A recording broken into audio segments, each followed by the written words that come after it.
जी नमस्कार दोस्तों, स्वागत है आप सभी का हमारे इस YouTube चैनल पर। आज की इस क्लास में हम लोग क्लास 10 साइंस का फर्स्ट चैप्टर रासायनिक अभिक्रिया व समीकरण के अभ्यास के क्वेश्चन आंसर के ऊपर हम लोग चर्चा करने वाले हैं। इससे जो आपकी पहले की क्लास थी जिसमें हम लोग रासायनिक अभिक्रिया व समीकरण फर्स्ट लेसन को एकदम सुव्यवस्थित नोट्स के साथ में पढ़ चुके हैं।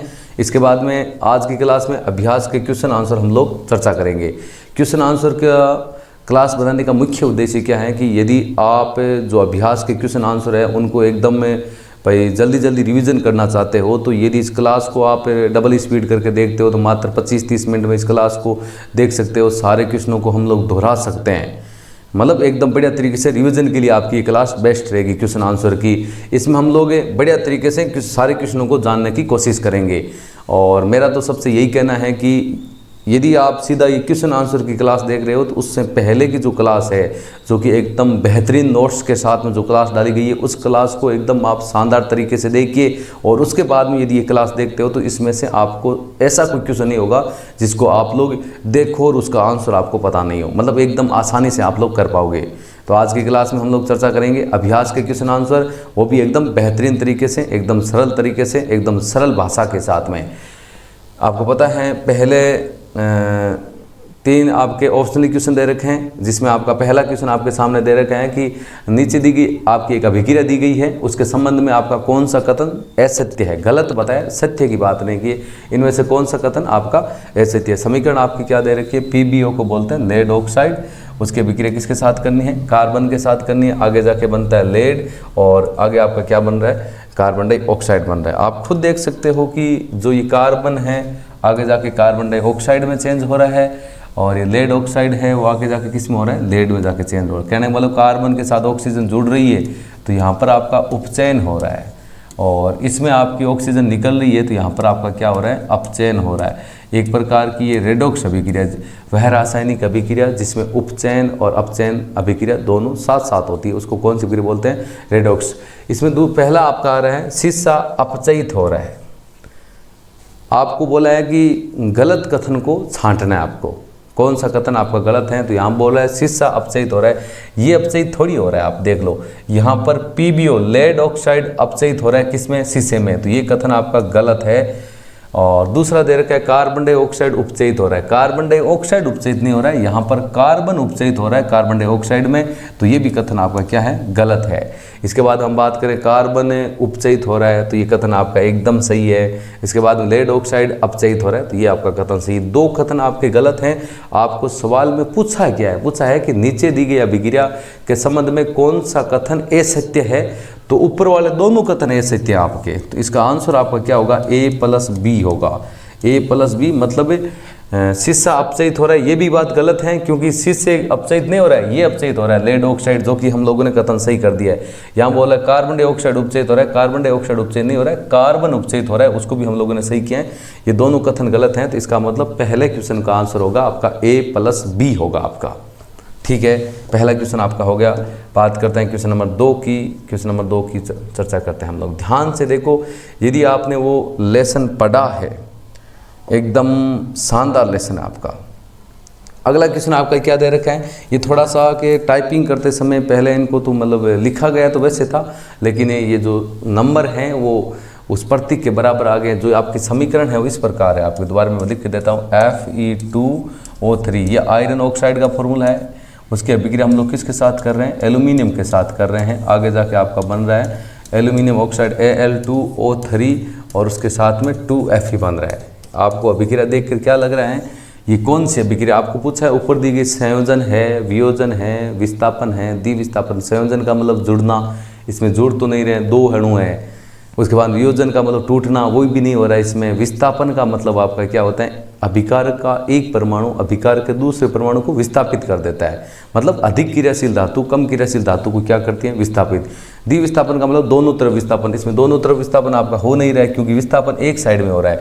ये एल्यूमिनियम है वो आयरन की तुलना में ज़्यादा क्रियाशील है। एल्यूमिनियम यहाँ से इसको हटा देता है, आगे जाके एल्यूमिनियम ऑक्साइड बन रहा है और साथ में क्या बन रहा है, आयरन बन रहा है। ये एक प्रकार की क्लास 10th साइंस का जो सेकंड चैप्टर है उसमें थर्मिट अभिक्रिया है। थर्मिट अभिक्रिया का उपयोग किस में किया जाता है, चाहे जो रेल पटरी की दरारें होती है, मशीनों के पुर्जे होते हैं, उनमें जो दरारें होती हैं उन दरारों को जोड़ने के लिए इस अभिक्रिया का उपयोग करते हैं। ये एक प्रकार की विस्थापन अभिक्रिया आपकी यहाँ पर है। विस्थापन अभिक्रिया आपकी कौन सी दे रखी है, डी ऑप्शन आपका राइट है। विस्थापन अभिक्रिया आपका राइट आंसर है क्योंकि एल्यूमिनियम आयरन की तुलना में ज़्यादा क्रियाशील है। ये यहाँ से इसको विस्थापित कर देती है, आगे जाके बनता है Al2O3 प्लस क्या बन रहा है आपका Fe बन रहा है। एक प्रकार की कौन सी अभिक्रिया है, विस्थापन।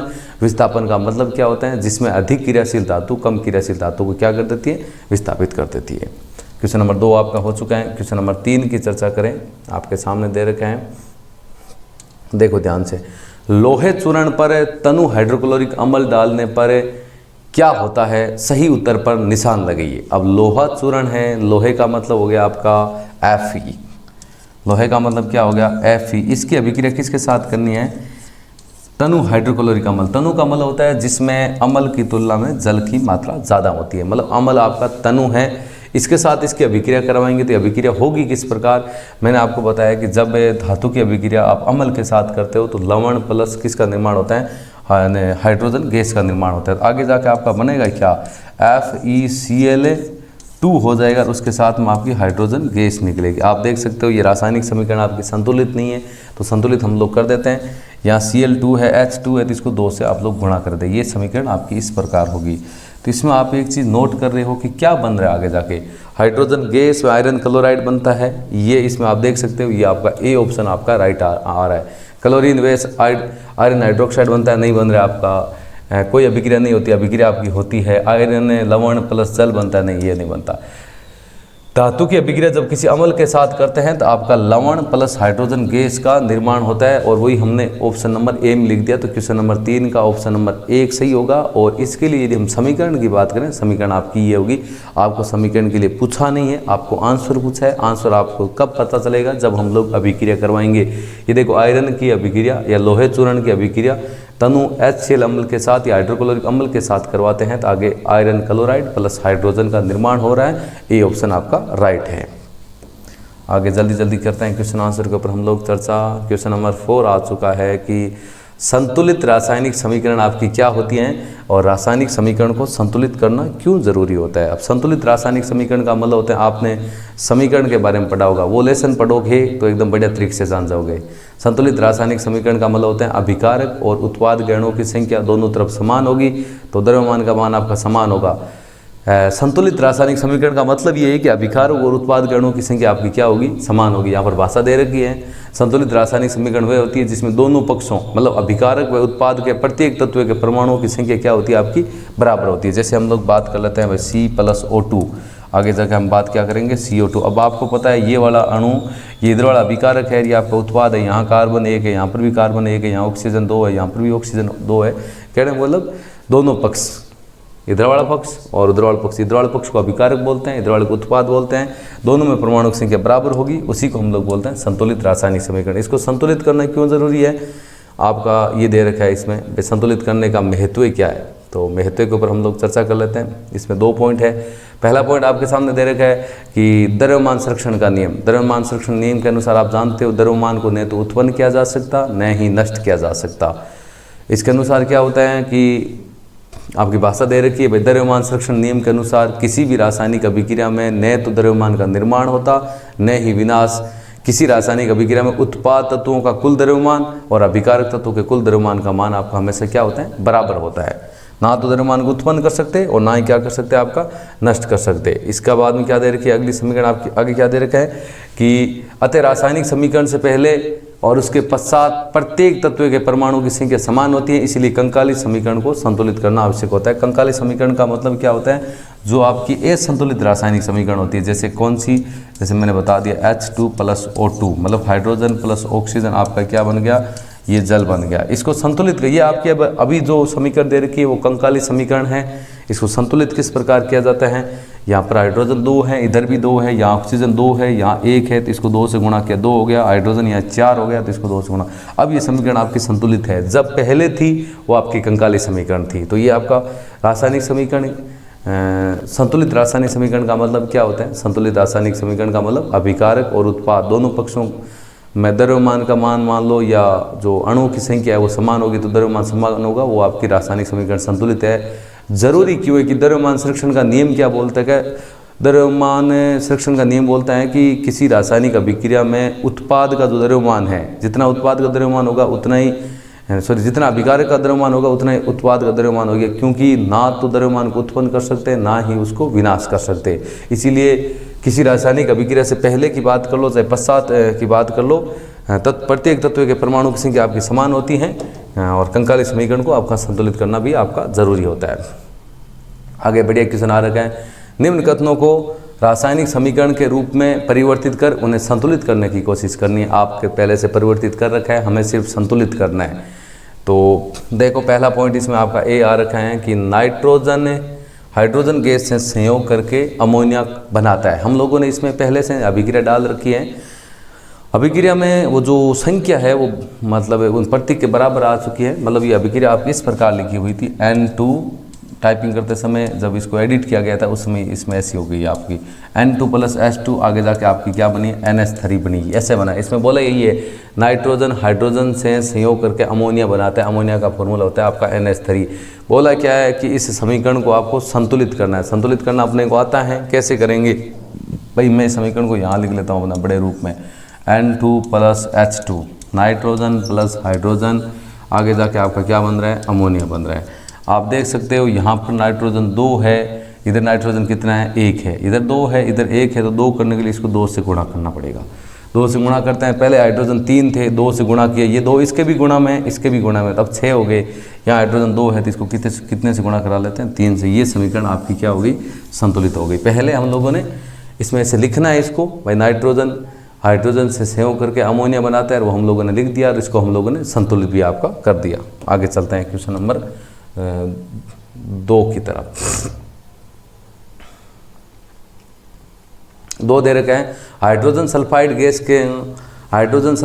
गैस का वायु में दहन होने पर जल एवं सल्फर डाइऑक्साइड का निर्माण होता है। यहाँ पर आपका दे रखा है, ये देखो समीकरण दे रखी है, हाइड्रोजन सल्फाइड H2S हो गई। वायु में दहन, किसी भी वस्तु का दहन है या कोई भी अणु है, परमाणु है, किसी का हम लोग दहन करते हैं, दहन हमेशा ऑक्सीजन की उपस्थिति में होता है। आगे जाके बनता क्या? H2O और प्लस आपका क्या बन रहा है? SO2 बन रहा है। इसको आपको क्या करना है? संतुलित करना है। तो संतुलित हम लोग कर देते हैं। यहाँ पर हाइड्रोजन 2 देखो, इधर भी 2 है, यहाँ सल्फर 1 है, यहाँ पर भी सल्फर 1 है, यहाँ ऑक्सीजन आपका कितना है? 2 है, यहाँ ऑक्सीजन आपका 3 है। इसको बराबर करना पड़ेगा, इसको 2 से गुणा करते हैं, 2 से गुणा करते हैं। हाइड्रोजन आपके 4 हो गए, ऑक्सीजन आपके 4 हैं, तो ऑक्सीजन को बराबर, हाइड्रोजन को पहले बराबर करते हैं। ये लो हाइड्रोजन बराबर हो गई, 4 हो गए, लेकिन सल्फर 2 हो गए, इधर सल्फर को 2 से गुणा कराते हैं। अब देखो ऑक्सीजन कितने हैं? हाइड्रोजन 4 उधर हो गए, 4 इधर हो गए, सल्फर 2 उधर हो गए, 2 ही सल्फर इधर, 2 इधर हो गए आपके, और ऑक्सीजन यहाँ पर 4 और 2 कितने हो गए? 6। इसको गुणा करा देते हैं 3 से। ये आपकी संतुलित रासायनिक समीकरण होगी। H2S + 3O2 2H2O, इधर आपका 2SO2 हो गया। ये आपकी संतुलित रासायनिक समीकरण हो चुकी है। आगे चर्चा करते हैं। आगे देखो, एल्यूमिनियम सल्फेट के साथ अभिक्रिया कर बेरियम क्लोराइड एवं बेरियम सल्फेट का अवक्षेप देता है। यहाँ पर जो आपकी समीकरण है वो इस प्रकार दे रखी है, मैं लिख देता हूँ। समीकरण आपकी है Al2SO4 के अणुओं की संख्या कितनी है? 3 है। उसके साथ में निर्माण किसकी अभिक्रिया हो रही है? BaCl2 की हो रही है। आगे जाके बन क्या आ रहा है आपका? AlCl3 एल्यूमिनियम क्लोराइड और उसके साथ में BaSO4, इस प्रकार बनता है। जो आपकी भाषा है उसके अनुसार हम लोग काम कर रहे हैं। देखो एल्यूमिनियम सल्फेट Al2SO4, और यहाँ पर अणु की संख्या कितनी? SO4 अणु की संख्या कितनी ले ली? 3 ले ली। और इसकी अभिक्रिया किसके साथ करता है? बेरियम क्लोराइड, तो ये BaCl2 बेरियम क्लोराइड हो गया। आगे जाके बनता है क्या? एल्यूमिनियम क्लोराइड AlCl3 और बेरियम सल्फेट BaSO4। आप ध्यान से नोट कीजिए, जो आपका दे रखा है उसी के अनुसार करना है। यहाँ पर आप देखो एल्यूमिनियम अणु की संख्या 2 है, इधर आपकी कितनी है? 1, तो 2 करने के लिए लो 2 से गुणा कर दिया, 2 हो गए। आगे देखो यहाँ SO4 के कितने अणु हैं? 3 अणु हैं। यहाँ पर SO4 का कितना अणु है? 1 अणु है, तो इसको पूरे को कितने से गुणा कर देते हैं? 3 से गुणा कर दिया।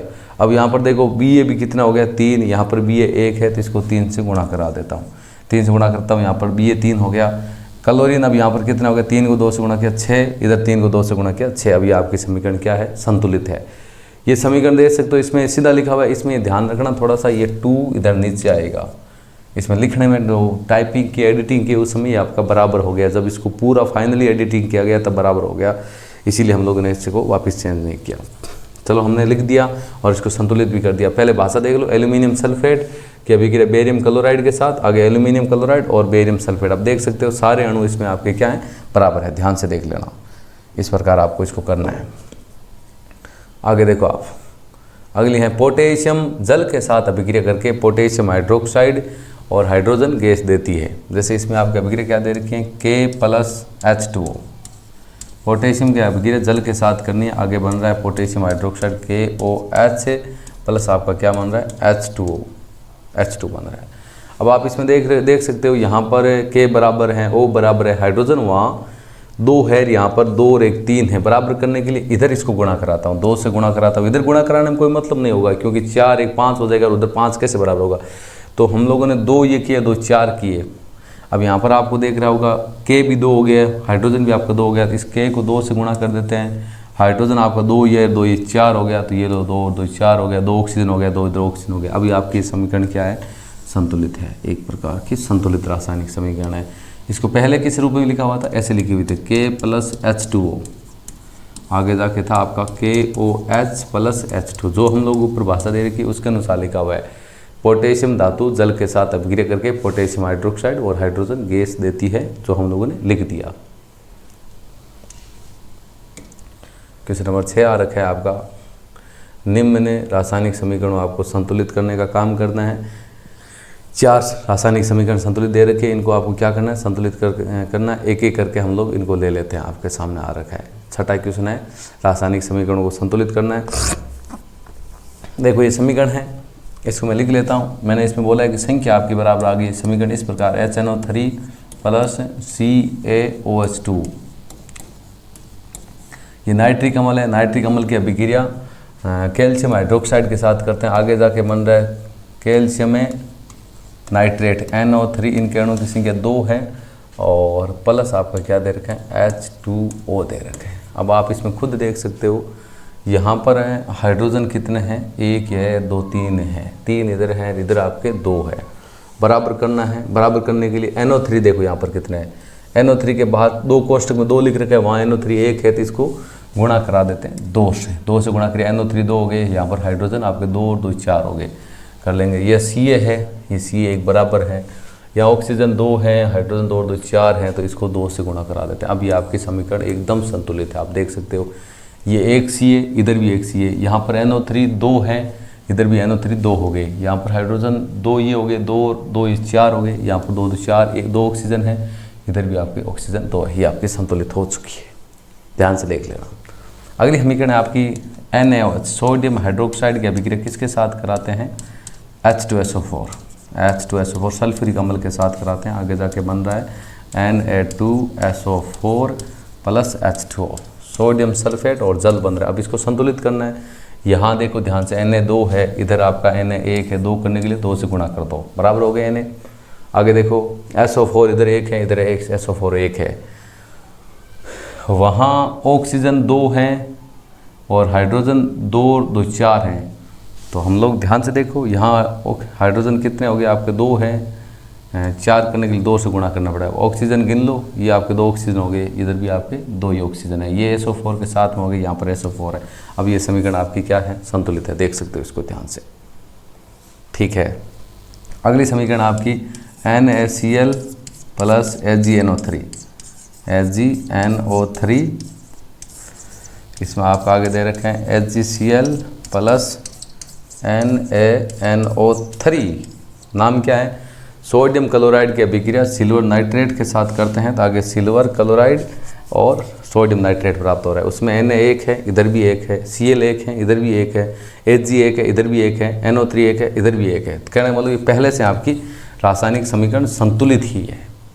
तीनों समीकरणों को फिर से दोबारा देख लेना। इन रासायनिक समीकरणों को हम लोग संतुलित कर चुके हैं। नीचे वाली जो समीकरण है वो पहले से भी आपकी क्या है, संतुलित है। 3 समीकरणों को कर लिया, आगे चलते हैं। चौथी समीकरण आपकी दे रखी है, फटाफट कर लेते हैं। BaCl2 बेरियम क्लोराइड हो गया और उसके साथ में सल्फ्यूरिक अम्ल H2SO4 की अभिक्रिया करते हैं। आगे जाके बन रखा है आपका BaSO4 barium sulphate plus HCl hydrochloric अम्ल दे रखा है। देखो बराबर क्या नहीं है, यहाँ Ba 1 है, इधर भी Ba 1 है, बराबर है। Cl2 2 है, इधर Cl 1 है, 2 से गुणा कर देते हैं, 2 कर दिया। यहाँ H2 2 है, अब H यहाँ पर 2 हो गया, सही है। यहाँ SO4 1 है, यहाँ पर SO4 1 है, अब संतुलित है आपकी, कर दिया इसको संतुलित, ठीक है। आगे चलते हैं। क्वेश्चन नंबर 7 बोल रहे हैं, निम्न अभिक्रियाओं के लिए संतुलित रासायनिक समीकरण लिखिए। आपके सामने अभिक्रिया दे रखी है, आपका क्वेश्चन दे रखा है, इसमें आपकी देखो अभिक्रिया दे रखी है। कितनी अभिक्रिया दे रखी है? 4-5 अभिक्रिया दे रखी है, 4 अभिक्रिया दे रखी है। ये आपको देख लो, इस क्वेश्चन में दे रखी है निम्न अभिक्रियाओं के लिए संतुलित रासायनिक समीकरण लिखनी है। पहले अभिक्रिया लिखनी है, फिर उसको संतुलित भी करना है। कहने का मतलब पहला दे रखा है आपको, नाम दे रखा है calcium hydroxide plus carbon dioxide, आगे तीर का निशान लगा रखा है, कैल्शियम कार्बोनेट प्लस जल। दूसरी दे रखी है zinc plus silver nitrate, zinc nitrate plus silver. तीसरी दे रखी है aluminium plus copper chloride, aluminium chloride plus copper. चौथी दे रखी है barium chloride plus potassium sulphate, आगे दे रखा है barium sulphate plus potassium chloride. हम लोग एक एक करके इन सभी के ऊपर चर्चा करते हैं। देखो जैसे आपको दे रखी है उसके अनुसार हम लोग चर्चा करेंगे। दे रखा है कैल्शियम हाइड्रोक्साइड, फॉर्मूला होता है आपका CaOH2, ये कैल्शियम हाइड्रोक्साइड हो गया। उसकी अभिक्रिया किसके साथ करनी? कार्बन डाइऑक्साइड के साथ, ये लो CO2 के साथ। इसको आपका वैसे बुझा हुआ चूना बोलते हैं, बुझा हुआ चूना। बुझे हुए चूने में जब कार्बन डाइऑक्साइड गैस प्रवाहित करते हैं, आगे जाके निर्माण किसका होता है? चूने पत्थर का निर्माण होता है। कैल्शियम कार्बोनेट, उसका फॉर्मूला होता है CaCO3, जिसको हम लोग बोलते हैं चूना पत्थर या कैल्शियम कार्बोनेट, चूना पत्थर बोलते हैं उसको। और उसके साथ में जल बनेगा H2O। इसके लिए ये समीकरण बनेगी, ध्यान से देख लो। जो बोला है उसके अनुसार हम लोग कर रहे हैं, कुछ अलग तो कर नहीं देख रहे हैं। रासायनिक समीकरण संतुलित है नहीं, तो संतुलित हम लोग कर देंगे इसको। ये देखो कैल्शियम हाइड्रोक्साइड CaOH2 पर लिख दिया, इसको बुझा हुआ चूना बोलते हैं। कार्बन डाइऑक्साइड फॉर्मूला लिख दिया, कार्बन डाइऑक्साइड का CO2, आगे जाके बनता है क्या? कैल्शियम कार्बोनेट CaCO3 और जल H2O। Ca 1 है, उधर भी 1 है, यहाँ ऑक्सीजन 2 है, उधर भी ऑक्सीजन 2, क्या 2 ये हो गए, 2 और 2 4, इधर आपके 3 1 4 बराबर हैं। हाइड्रोजन 2 है, उधर भी हाइड्रोजन 2 है, C 1 है और बराबर है। सारी चीज़ इसमें आप देख मिला सकते हो, सब चीज़ इसमें आपकी क्या है? बराबर है। आगे चर्चा करते हैं। आगे आपका दे रखे हैं zinc plus silver nitrate. Zinc का फॉर्मूला होता है Zn, सिल्वर नाइट्रेट का फॉर्मूला हो जाएगा आपका HgNO3 होगा। जैसा बोल रखा है उसके अनुसार हम लोग कर रहे हैं। जिंक Zn और सिल्वर नाइट्रेट आपका क्या है? HgNO3 है। जिंक है वो सिल्वर की तुलना में ज़्यादा क्रियाशील है, तो यहाँ से उसको विस्थापित कर देगा। आगे जाके बनेगा क्या? जिंक नाइट्रेट ZnNO3, ये लो, और सिल्वर आपका क्या हो जाएगा? अलग हो जाएगा, ये लो। ये आपकी समीकरण इस प्रकार होगी, ठीक है। अगला ये है आपका, जैसे बोल रहे हैं उसके अनुसार कर रहे हैं। एल्यूमिनियम Al हो गया, ठीक है। कॉपर क्लोराइड का फॉर्मूला होता है CuCl2 होता है, तीर का निशान लगा दिया। आगे बनेगा क्या? एल्यूमिनियम क्लोराइड, उसका फॉर्मूला होता है आपका AlCl3 होता है, और प्लस आपका क्या हो गया? कॉपर हो गया। इस समीकरण को संतुलित करना है, कर देते हैं। यहाँ एल्यूमिनियम 1 है, इधर भी 1 है, यहाँ कॉपर 1 है, यहाँ पर भी 1 है, यहाँ क्लोरीन 3 है, यहाँ 2 है। संतुलित करने के लिए इसको 3 से गुणा करना पड़ेगा, इसको 2 से। क्लोरीन बराबर हो गया, एल्यूमिनियम बराबर करना पड़ेगा, इधर 2 से गुणा, कॉपर 3 हो गया, इसको 3 से गुणा। ये लो आपकी संतुलित हो गई। इसको इस प्रकार लिखा जाएगा आपका, जैसा बोला है, जैसा नाम है उसके अनुसार हम लिख रहे हैं। रासायनिक सूत्र है, एल्यूमिनियम Al लिख दिया, कॉपर क्लोराइड CuCl2 लिख दिया, एल्यूमिनियम क्लोराइड AlCl3 लिख दिया, कॉपर को Cu लिख दिया, फिर इसको संतुलित कर दिया। ये दोनों समीकरण आपके सामने दे रखी। आगे चर्चा करते हैं। जो D है उसमें बोल रखा है बेरियम क्लोराइड। बेरियम क्लोराइड का फॉर्मूला क्या होता है? BaCl2 plus potassium sulphate K2SO4। आगे जाके बन क्या रहा है? Barium sulphate BaSO4 plus potassium chloride KCl। ये लो, अब संतुलित करना है। Ba उधर 1 है, इधर भी 1 है, वहाँ Cl2 2 है, यहाँ Cl 1 है, इसको 2 से गुणा करा देते हैं, ठीक है। और K 2 है तो K इधर 2 हो गया, SO4 1 है तो 1 है। ये लो आपकी समीकरण इस प्रकार पहले लिख दी, फिर उसको हम लोगों ने क्या कर दिया, संतुलित कर दी। संतुलित रासायनिक समीकरण से बहुत सारे क्वेश्चन हैं, तो आपको कम से कम रासायनिक समीकरण संतुलित करना आना चाहिए, आना बहुत ज़रूरी है आपका। अगला क्वेश्चन है, निम्न अभिक्रियाओं के लिए संतुलित रासायनिक समीकरण लिखिए और प्रत्येक अभिक्रिया का प्रकार भी बताइए। आपको क्वेश्चन इतना दे रखा है, हम लोगों ने इसमें साथ में आंसर भी आपका डाल दिया। पहला क्वेश्चन आपका दे रखा है पोटेशियम ब्रोमाइड, हमने लिख दिया पोटेशियम ब्रोमाइड KBr, और उसके बाद दे रखा है बेरियम आयोडाइड BaI2, इस प्रकार लिखना है आपकी समीकरण KBr plus BaI2 barium iodide. इसके अभिक्रिया कराते हैं। आगे पोटेशियम आयोडाइड कैसे बनती है Ki, और उसके साथ में बेरियम ब्रोमाइड BaBr2। इसको हम लोगों ने संतुलित कर रखे हैं। संतुलित करने के लिए यहाँ 2 से गुणा करना पड़ेगा और इसको यहाँ से 2 से गुणा करना पड़ेगा। ये आपकी समीकरण। ये कौन सी अभिक्रिया आपको पूछा, अभिक्रिया का प्रकार पूछा। ये एक प्रकार की द्विविस्थापन अभिक्रिया है, क्योंकि इसमें अभिकारक के दोनों परमाणु का आपस में विस्थापन हो रहा है। इसमें अभिकारकों के दोनों परमाणु का आपस में विस्थापन हो रहा है, इसलिए कौन सी अभिक्रिया आपकी द्विविस्थापन अभिक्रिया। आप देख सकते हो आपके सामने ये कौन सी अभिक्रिया है, द्विविस्थापन अभिक्रिया है। समीकरण आपके सामने दे रखी है, 1 बार नहीं 2 बार नहीं 3 बार लिखिए, पता करिए कौन सी अभिक्रिया। ये द्विविस्थापन अभिक्रिया है, क्योंकि दोनों तरफ ये अणु टूटेगा प्लस में, इधर माइनस में, ये टूटेगा प्लस में माइनस में। अब देखो ये वाला आ जाएगा इसके पास, K और I ये दोनों मिल गए, BaBr2 ये साथ में आपका मिल गए। ये देखो B, ये क्वेश्चन आपका इतना ही दिया हुआ है बुक में। जिंक कार्बोनेट है, वो आगे जाके टूट रहा है, zinc oxide plus carbon dioxide में। आप जैसे देख रहे हो ये इस प्रकार की अभिक्रिया इस प्रकार लिखी हम लोगों ने, ZnCO3 आगे जाके टूट रहा है किसमें, ZnO प्लस CO2 इस प्रकार टूट रहा है। ये आपकी कौन सी अभिक्रिया है, वियोजन अभिक्रिया है। वियोजन का मतलब होता है जिसमें एक अभिकारक टूटकर 2 या 2 से अधिक उत्पाद का क्या करता है, निर्माण करता है। आपके सामने दे रखा है ZnCO3 है और Zn प्लस CO2 में आपकी क्या हो रही है, टूट रही है। कौन सी अभिक्रिया है, वियोजन अभिक्रिया। आगे चर्चा करते हैं C की। हाइड्रोजन प्लस क्लोरीन, आगे लिखा हाइड्रोजन क्लोराइड, कहने का मतलब H2 प्लस Cl2, आगे क्या बन रहा है आपका 2HCl बन रहा है। ये आपकी कौन सी अभिक्रिया है, ये आपकी संयोजन अभिक्रिया, जिसमें 2 अभिकारक जुड़ रहे हैं, एकल उत्पाद का निर्माण कर रहे हैं। कौन सी अभिक्रिया है, संयोजन अभिक्रिया। आगे है आपकी मैग्नीशियम प्लस हाइड्रोक्लोरिक अम्ल, मतलब इस प्रकार Mg प्लस HCl। आगे आपका बन रहा है magnesium chloride MgCl2 plus hydrogen H2। यहाँ पर ये Cl2 2 है, इधर 1 है, H2 2 है, इधर 1 है, इसको 2 से गुणा कर दो। ये लो आपकी समीकरण कौन सी है, ये विस्थापन अभिक्रिया, जिसमें मैग्नीशियम हाइड्रोजन की तुलना में ज़्यादा क्रियाशील है, उसको वहाँ से विस्थापित कर देती हैं। आगे जाके MgCl2 बन जाता है और H2 अलग हो जाती है आपकी। ये कौन सी अभिक्रिया है, विस्थापन अभिक्रिया है, और इसको हम लोगों ने संतुलित भी किए। इसके बाद में अगला क्वेश्चन आपका ऊष्माक्षेपी एवं ऊष्माशोषी अभिक्रिया क्या है, उदाहरण सहित लिखो। आपको पता है पहले आपकी ऊष्माक्षेपी अभिक्रिया वह रासायनिक अभिक्रिया जिसमें ऊष्मा का उत्सर्जन होता है, इतना लिख दूँ। या वह रासायनिक अभिक्रिया जिसमें उत्पाद के साथ ऊष्मा उत्पन्न होती है, उसे कौन सी अभिक्रिया बोलते हैं, ऊष्माक्षेपी बोलते हैं। और परिभाषा आपके सामने दे रखी है, वह अभिक्रिया जिसमें उत्पाद के साथ ऊर्जा या ऊष्मा उत्पन्न होती है उसे ऊष्माक्षेपी अभिक्रिया बोलते हैं। यहाँ पर एग्जाम्पल आपके सामने दे रखे हैं, प्राकृतिक गैस का दहन। प्राकृतिक गैस का दहन एक प्रकार का ऊष्माक्षेपी अभिक्रिया है। ये समीकरण इस प्रकार लिख रखी है आपकी, देखो मैं बता देता हूँ। प्राकृतिक गैस का दहन मतलब CH4 जिसको मेथेन बोलते हैं, और दहन किसी भी का हो ऑक्सीजन की उपस्थिति में होता है। आगे जाके बन रहा है CO2 plus H2 carbon dioxide plus जल, और इसके साथ में क्या होगी, ऊर्जा। ये उत्पाद हैं और उत्पाद के साथ यदि ऊर्जा है, ऊष्मा है, ऊष्मा उत्पन्न होती है, वो अभिक्रिया ऊष्माक्षेपी होती है। और श्वसन की बात करें, श्वसन एक ऊष्माक्षेपी अभिक्रिया है।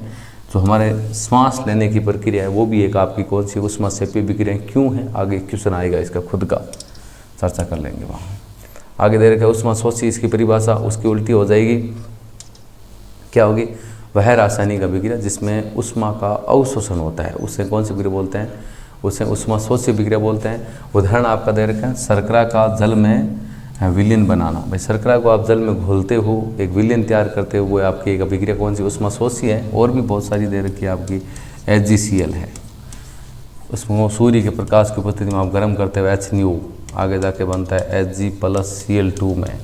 इसको संतुलित करना है तो 2 से गुणा कर दो, इधर 2 से गुणा कर दो, ये लो, ये आपकी अभिक्रिया कौन सी है, उष्माशोषी है।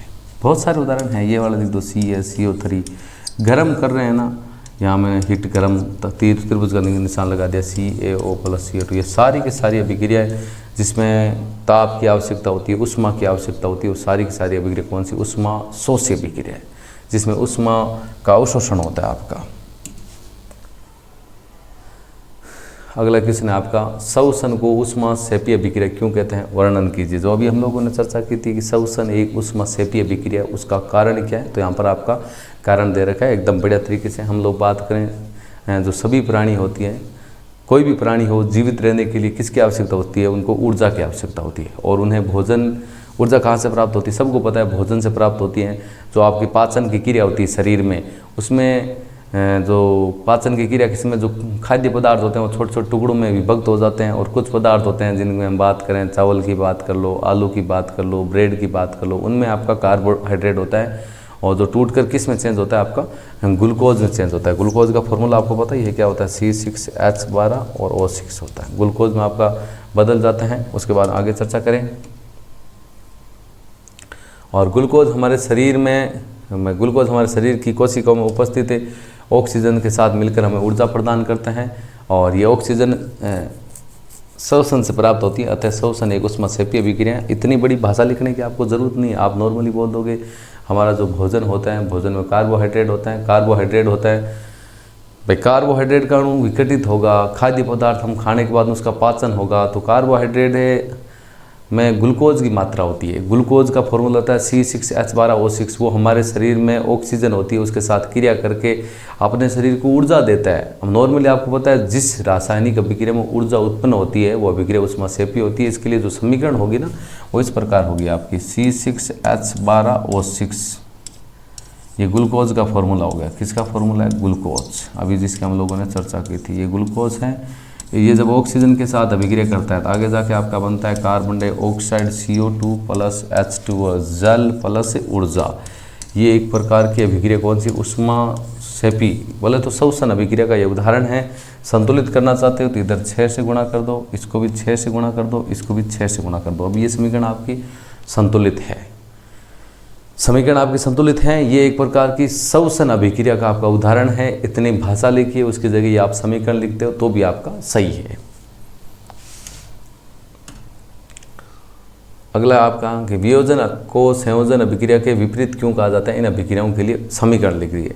वियोजन का मतलब होता है जिस वियोजन में वह रासायनिक अभिक्रिया जिसमें एक अभिकारक टूटता है, 2 या 2 से अधिक उत्पाद बनाता है, जबकि संयोजन में 2 या 2 से अधिक अभिकारक आपस में मिलते हैं, एकल उत्पाद का निर्माण करते हैं। वियोजन का मतलब टूटना होता है, संयोजन का मतलब जुड़ना होता है। पहले इन दोनों की परिभाषा लिख देना। कभी भी इस प्रकार का क्वेश्चन पूछा जाए ना तो उसमें आप अंतर बना देना, इधर लिख देना संयोजन, इधर लिख देना वियोजन। पहले दोनों की परिभाषा जो कि बेहतरीन नोट्स के साथ पिछली क्लास में दे रखी है, इसमें भी मैंने आपको बता दी। संयोजन जिसमें 2 या 2 से अधिक अभिकारक जुड़कर एकल उत्पाद बनाता है, इसमें एक अभिकारक टूटकर 2 या 2 से अधिक उत्पाद बनाता है। इधर परिभाषा लिख दी, फिर एक एक एग्जाम्पल लिख दो।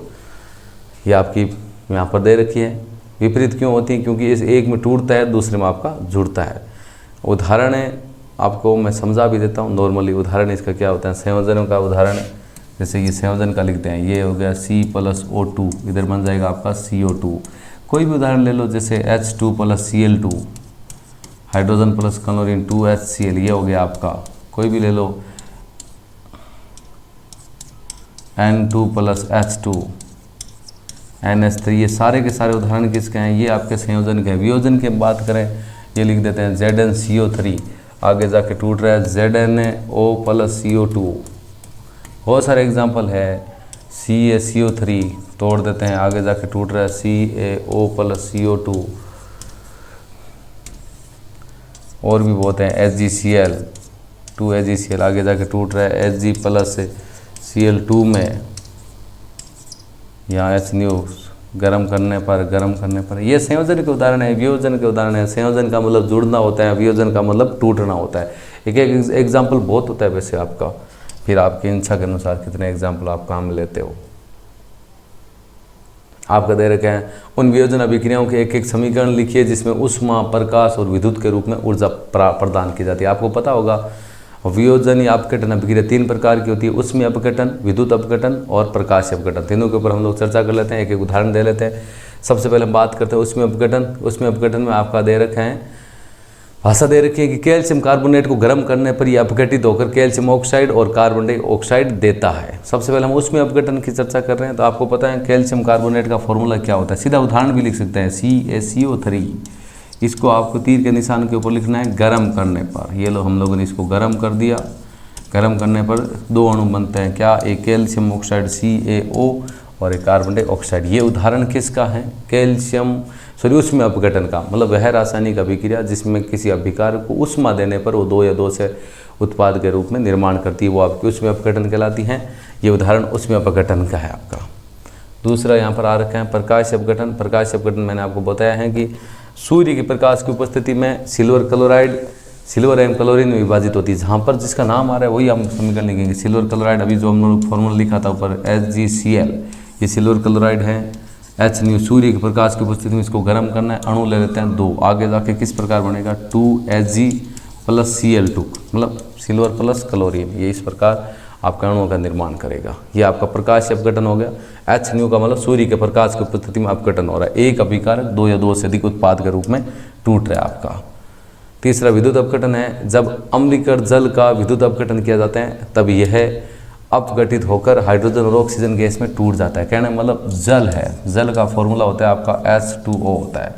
उसमें आपको जल में क्या करनी है, विद्युत धारा प्रवाहित करनी है। ये लो जल में विद्युत धारा प्रवाहित करते हैं, आगे जाके जल 2 अणु में टूट जाता है, एक हाइड्रोजन, दूसरा आपका ऑक्सीजन। अब ये रासायनिक समीकरण संतुलित नहीं है, संतुलित कर देते हैं। यहाँ ऑक्सीजन 2 है, इधर 1 है, 2 से गुणा कर दो, हाइड्रोजन 4 हो गए, तो इधर 2 से गुणा कर दो। ये आपकी समीकरण हो गई। जल में विद्युत धारा प्रवाहित की, हाइड्रोजन और ऑक्सीजन गैसों में टूटता है। विद्युत धारा, विद्युत अपघटन मतलब जिसमें विद्युत धारा प्रवाहित करके उसका अपघटन किया जाता है, वो विद्युत अपघटन हो गया। अपघटन की परिभाषा, वियोजन की परिभाषा आपकी सेम ही होती है। अगला है विस्थापन और द्विविस्थापन अभिक्रियाओं में क्या अंतर है, इन अभिक्रियाओं के लिए समीकरण लिखो। विस्थापन अभिक्रिया का मतलब होता है जिसमें अभिकारक का एक परमाणु अभिकारक के दूसरे परमाणु को क्या कर देता है, विस्थापित, या अधिक क्रियाशील तत्व कम क्रियाशील तत्व को क्या कर देगा, विस्थापित कर देगा। यहाँ पर आपकी परिभाषा दे रखी है, वह रासायनिक अभिक्रिया जिसमें अधिक क्रियाशील धातु कम क्रियाशील धातु को विस्थापित कर देती है, उसे विस्थापन अभिक्रिया कहते हैं।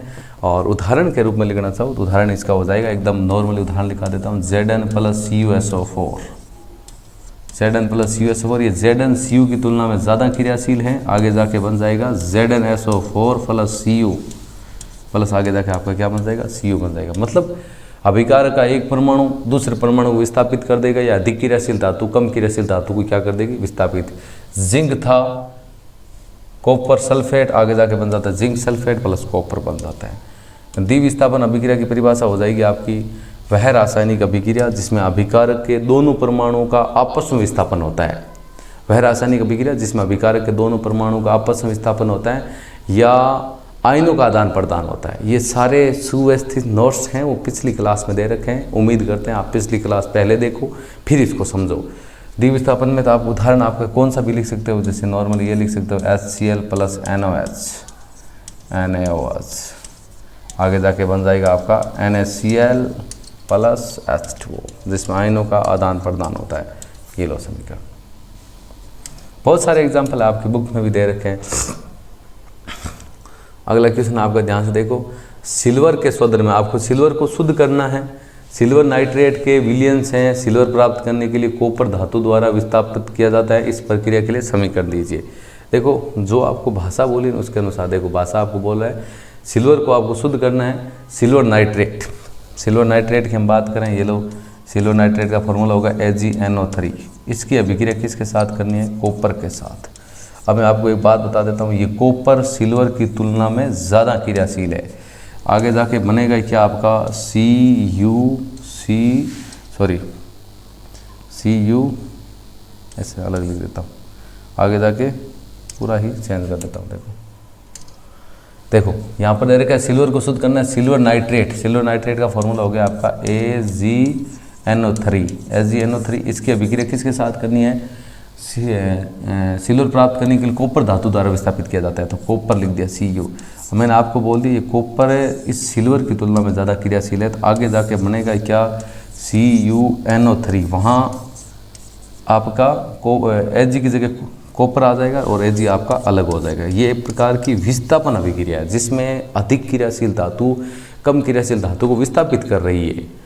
आप खुद देख सकते हो सिल्वर धातु के शोधन में सिल्वर नाइट्रेट के विलयन में से सिल्वर प्राप्त करने के लिए कॉपर धातु द्वारा विस्थापन किया जाता है, क्योंकि कॉपर सिल्वर से अधिक क्रियाशील है। एक प्रकार की विस्थापन अभिक्रिया लागू होगी, अधिक क्रियाशील धातु कम क्रियाशील धातु को यहाँ से विस्थापित कर देगी। ये कॉपर है वो सिल्वर की तुलना में ज़्यादा क्रियाशील, यहाँ से इसको हटा देगी, यहाँ कॉपर आ जाएगा, सिल्वर आपका अलग हो जाएगा, कहने मतलब सिल्वर आपका शुद्ध हो जाएगा। एक प्रकार से विस्थापन अभिक्रिया इसमें लागू होगी आपकी। अगला है आपका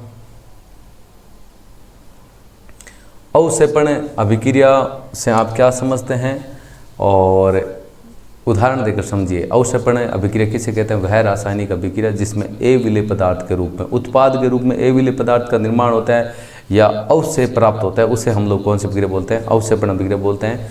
इसमें आपकी भाषा दे रखी है, जब किसी अभिक्रिया में उत्पाद के रूप में अविलेय, मतलब अविलेय का मतलब जो पदार्थ आपका घुलता नहीं है, अविलेय पदार्थ बनता है, तो वह अविलेय पदार्थ विलयन में नीचे स्थिर हो जाता है, अर्थात अवक्षेप कहलाता है, पैंदे में इकट्ठा हो जाता है आपका। जिस अभिक्रिया में अवक्षेप का निर्माण होता है उसे कौन सी अभिक्रिया बोलते हैं? अवक्षेपण अभिक्रिया बोलते हैं। इसके लिए उदाहरण मैंने आपको बता देता हूँ आपको, जैसे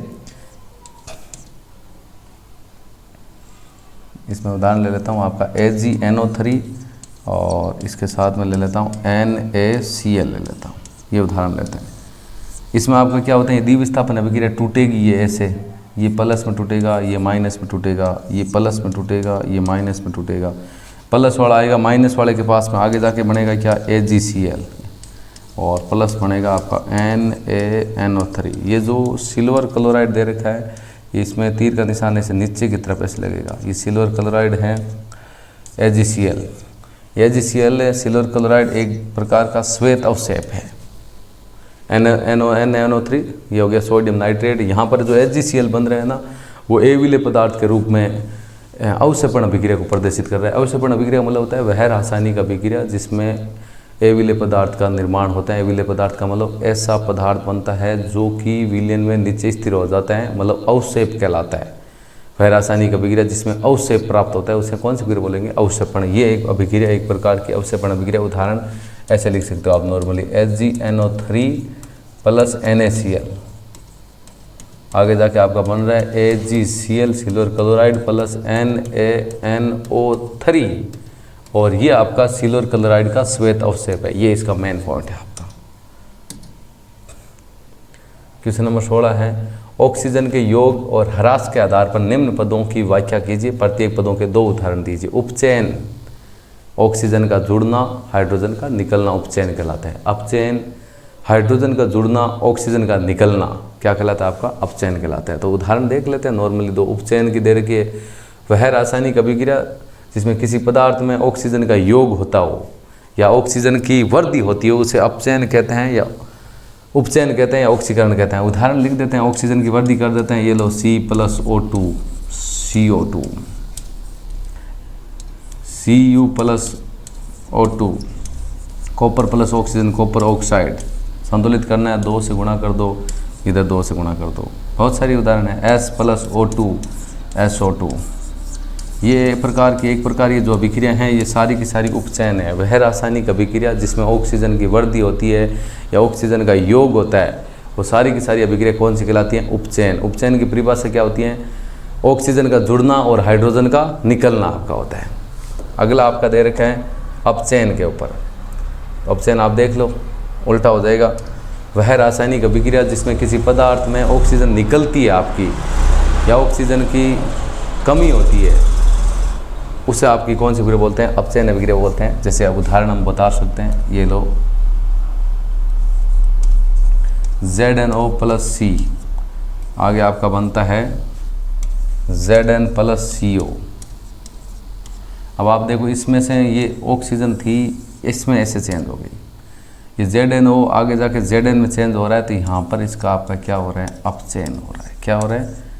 अपचयन हो रहा है। ये अभिक्रिया इसमें क्या हो रहा है? आपका अपचयन हो रहा है। ऑक्सीजन निकल रही है तो एक प्रकार का क्या हो रहा है, अपचयन हो रहा है। बहुत सारे एग्जाम्पल है अपचयन के, और भी एग्जाम्पल लिख देता हूँ। जैसे नॉर्मली CH2 डबल बंद CH2, इसमें यदि आप हाइड्रोजन जोड़ भी देते हो ना, आगे जाके आपका बनेगा CH3 और CH3। जिस रासायनिक अभिक्रिया में यदि हाइड्रोजन जुड़ रही है तो भी आपका किसका उदाहरण है, अपचयन का उदाहरण है। अपचयन में वो सारे उदाहरण होंगे जिसमें ऑक्सीजन निकलेगी या हाइड्रोजन जुड़ेगी, वो सारे उदाहरण किस में आएंगे, अपचयन में आएंगे आपका। अगला क्वेश्चन आपका 17 नंबर है। एक भूरे रंग का चमकदार तत्व X, आपको मैं बता देता हूँ, चमकदार तत्व भूरे रंग का तत्व हमेशा कॉपर तांबा ही होता है आपका। X की जगह उत्तर आपका तांबा हो जाएगा। वायु की उपस्थिति में गर्म करने पर ये काले रंग का हो जाता है, और इस तत्व X का और उसे काले रंग के यौगिक का नाम, अब हमेशा कहीं पर भी आए ना भूरे रंग का चमकदार तत्व है, तो भूरे रंग का चमकदार तत्व आपका कॉपर होता है Cu। और आगे क्या बोला है, वायु की उपस्थिति में गर्म करने पर, ये लोग वायु की उपस्थिति में इसको गर्म करते हैं, Cu की अभिक्रिया ऑक्सीजन के साथ करते हैं, CuO बनता है। इसको संतुलित करेंगे तो यहाँ 2 से गुणा कर देंगे, इसको 2 से गुणा कर देंगे। आगे जाके काले रंग का हो जाते हैं तत्व X का नाम, तो यहाँ पर X हो जाएगा आपका कॉपर, कॉपर हो जाएगा, बोले तो Cu हो जाएगा। और दूसरा पूछा है काले रंग का यौगिक है, काले रंग का यौगिक वो आपका कौन सा होगा, वो आपका होगा CuO, कॉपर ऑक्साइड। यही है, कॉपर की अभिक्रिया ऑक्सीजन के साथ की, आगे बन गया आपका कॉपर ऑक्साइड, ये काले रंग का यौगिक बन गया आपका एक प्रकार से। अगला क्वेश्चन है कि लोहे की वस्तु पर हम पेंट क्यों करते हैं। नॉर्मली सबको पता है कि लोहे की वस्तु को वायु की उपस्थिति में खुला छोड़ देते हैं, नमी की उपस्थिति में खुला छोड़ देते हैं तो उसके ऊपर जंग लग जाता है, और उसको जंग से बचाने के लिए उसके ऊपर हम लोग पेंट करते हैं, पॉलिश करते हैं, ग्रीस लगाते हैं, यस्ते लेपन की प्रक्रिया अपनाते हैं, बहुत सारी प्रक्रिया अपनाते हैं। यहाँ पर दे रखे हैं पेंट करने से लोहे की जो पदार्थ की ऊपरी सतह होती है वो खुली नहीं रहती और वायु के साथ सीधे संपर्क में नहीं आती, जिसके कारण उसके ऊपर जंग नहीं लगता। इसलिए हम लोग लोहे की वस्तु पर क्या करते हैं, पेंट लगाते हैं। क्वेश्चन नंबर 19 है, तेल एवं वसायुक्त खाद्य पदार्थों में नाइट्रोजन से प्रभावित क्यों किया जाता है। मतलब जो तेल की घी की जो खाद्य सामग्री होती है उसमें नाइट्रोजन गैस, कोई पैकेट होते हैं उनमें नाइट्रोजन गैस क्यों भरी होती है, उसका कारण क्या है।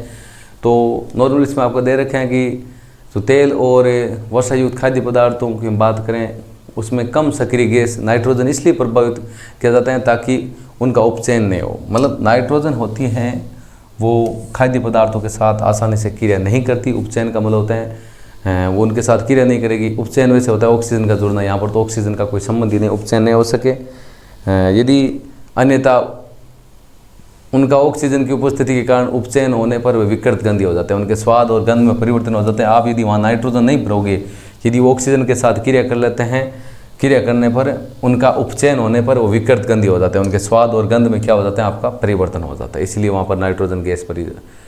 निम्न पदों का वर्णन कीजिए और प्रत्येक का एक एक उदाहरण दीजिए। संक्षारण की बात करते हैं, संक्षारण और विकृत गंधिता दोनों की चर्चा कर लेते हैं। अपने लेसन का लास्ट पॉइंट है। संक्षारण का मतलब होता है आपका जब अपने आसपास की कोई धातु है वो अपने आसपास किसी अम्ल आर्द्रता आदि के संपर्क में आती है तो वो संक्षारित हो जाती है। इस प्रक्रिया को क्या बोलते हैं, संक्षारण बोलते हैं। ये परिभाषा आपके सामने दे रखी है कि जब कोई धातु अपने आसपास स्थित अम्ल आर्द्रता आदि के संपर्क में आती है तो धातु की क्रिया नमी से होकर ऑक्साइड की बात कर लो, हाइड्रोक्साइड बना लेते हैं, जिसके कारण धातु संक्षारित होने लगती है। इस क्रिया को हम लोग क्या बोलते हैं, संक्षारण बोलते हैं। और संक्षारण के कारण वस्तुओं की चमक है वो खत्म हो जाती है। नॉर्मली आप सीधा लिख सकते हो, जब कोई धातु अपने आसपास अम्ल आर्द्रता आदि के संपर्क में आती है तो वो धातु संक्षारित हो जाती है। इस प्रक्रिया को संक्षारण कहते हैं। और संक्षारण के कारण वस्तुओं की चमक आपकी क्या हो जाती है, खत्म हो जाती है। एग्जाम्पल उदाहरण आपके सामने दे रखा है कि जब संक्षारण धातुओं का संक्षारण होता है, लोहे की बात करते हैं, लोहे धातु की, उसके ऊपर भूरे रंग की परत आ जाती है जंग लगने पर। लोहे पर जंग लगता है तो भूरे रंग की परत आ जाती है। चांदी पर जंग लगता है, काले रंग की परत आ जाती है। तांबे पर जंग लगता है तो उसके ऊपर हरे रंग की परत क्या हो जाती है, चढ़ जाती है। दूसरा पॉइंट है आपका विकृत गंधिता, उसकी चर्चा कर लेते हैं।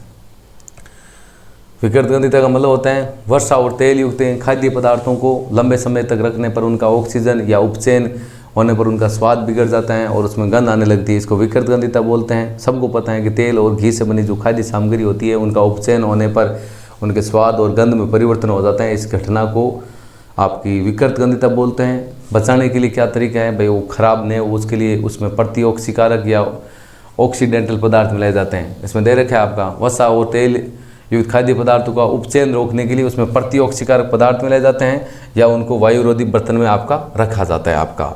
और अगला पॉइंट दे रखा है, जैसे हम बात करें आलू की जो चिप्स की थैलियाँ होती है उसके अंदर कौन सी गैस भरी होती है आपकी, नाइट्रोजन गैस को भरा जाता है ताकि खाद्य पदार्थों का उपचयन आपका न हो। संक्षारण का मतलब नॉर्मली जंग लगना, जब कोई धातु अपने आसपास किसी अम्ल आद्रता आदि के संपर्क में आती है तो संक्षारित हो जाती है। लोहे पर भूरे रंग की परत का चढ़ना, चांदी के ऊपर काले रंग की परत का चढ़ना और तांबे के ऊपर हरे रंग की परत चढ़ना। ये विकृत गंधिता क्या होती है, तेल और घी मतलब वर्षा और तेल युक्त खाद्य सामग्री होती है, उनका उपचयन होने पर वो विकृत गंधी हो जाते हैं, मतलब उनके स्वाद और गंध में परिवर्तन हो जाते हैं और जिसके कारण हम लोग ये भाई उनको बचाना चाहते हैं तो उनके अंदर प्रतिऑक्सीकारक मिलाएंगे या उसको वायुरोधी बर्तन के अंदर रखेंगे या उनके उपचयन को रोकने के लिए उसके अंदर कौन सी गैस भरेंगे, नाइट्रोजन गैस भरेंगे उनके जो पैकेट होते हैं ताकि उन खाद्य पदार्थों का उपचयन आपका न हो। तो ये अपना लास्ट प्रश्न था, शायद 20 क्वेश्चन थे आपके। सारे क्वेश्चनों के ऊपर हम लोगों ने एकदम बढ़िया तरीके से चर्चा की। यदि कोई क्वेश्चन समझ में नहीं आ रहा है तो कोई बात है, उस क्वेश्चन को 2 बार देख लो, 3 बार देख लो। जब एक बार इस क्लास को देख लेते हो तो जब रिवीजन का क्रम आता है तो उसकी स्पीड को 1.5 गुना कर दो, जब लास्ट में इसकी स्पीड को 2 गुना कर दो। उम्मीद करते हैं सारे क्वेश्चन एकदम आपको बढ़िया तरीके से समझ में आए होंगे। वीडियो अच्छा लगा, क्लास अच्छा लगा, लाइक ज़रूर करें, शेयर करें अपने दोस्तों के साथ में और हमारे यूट्यूब चैनल को सब्सक्राइब करें। Thank you. जय हिंद, जय भारत।